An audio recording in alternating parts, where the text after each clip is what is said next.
couple of poems, right, by Puerto Rican poets, and then Luisa Capetillo.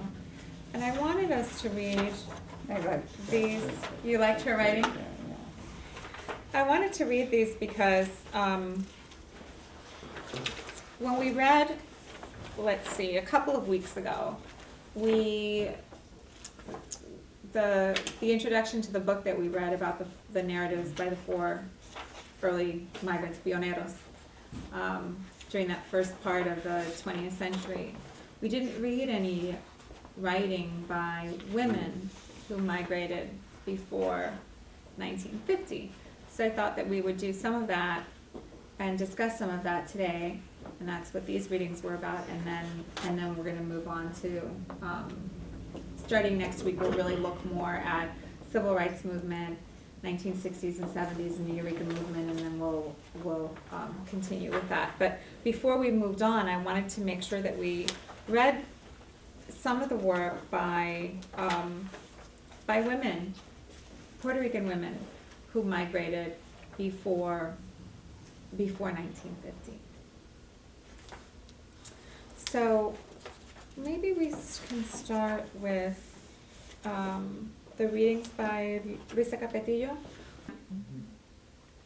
Yes? Yeah. Okay. When did you leave? You said it. In 1940. 40. She was born in 1914. Oh, 1914. And she left Puerto Rico in January 1940. I was thinking of the woman in the play. What is her name? Isabel? No. Oh, Is Julia. it Juana? I don't know. Juanita? Juanita. Inés de la Cruz, solo Inés de la Cruz. No, the play La Carreta. Oh. Yes. How she, becomes this more powerful, and I will Okay.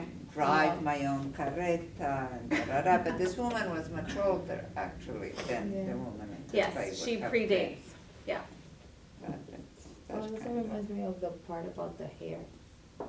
Right, and she does. Yeah. But she does it, that one can, I don't know. See, I don't necessarily agree that she was buying into social, and that mom is right.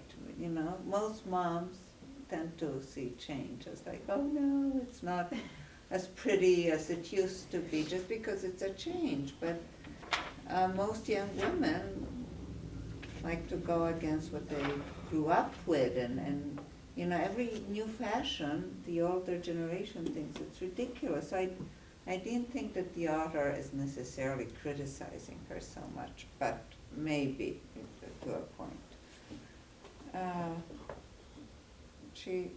They seem pretty strong to me, not so much a victim. Juanita? Yes, Mhm. but I mean I see how you could make an argument that she was, how she's dressing and everything with her. And she likes to listen to different radio stations and moved away from home. But it's a very similar, I think, impulse of independence that you can feel in this woman too. And we think she's great because we don't see the other voice of the family maybe laughing at her for having these thoughts.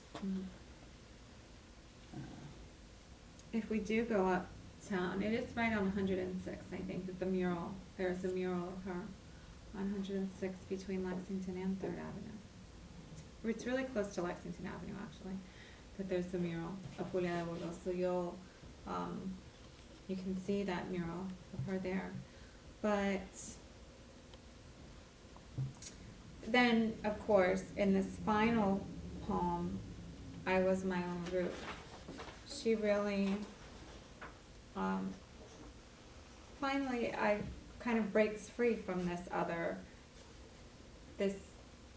impulse where she's divided, right? There's a part of her that wants to conform to social norms. There's a part of her that wants to be free or is free and independent.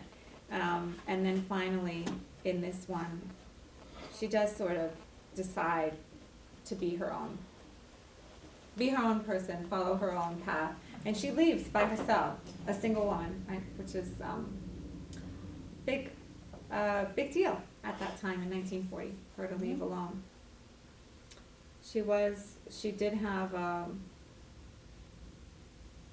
lover here in New York that she came and joined up with temporarily, but then she just stayed. She ended up staying here on her own, without her family and without her husband. She left her husband in Puerto Rico. So I thought it was important to at least hear some of the voices of Puerto Rican women pre-1950s, to get a sense that these women were there, even though this narrative that we've read said that there weren't any that migrated early. They're there. I think that, however, the narratives that we have of them are very different from the kinds of narratives that the men wrote. Right? We don't have sort of project like Bernardo Vega, who sets out to write this history of Puerto Ricans in New York and write this narrative that is this long narrative. We don't, by women, not that we know of anyway. There might be something like that there, but I think what we do have is a lot of the writing for newspapers and magazines. It still has to be dug out of the archive. We have poetry. We have letters written by women, written home. And then we have the oral histories, we have the interviews.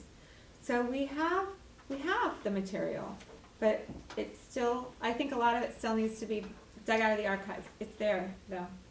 Just need to search for it. And little by little, more of it is coming into print. It's being republished, and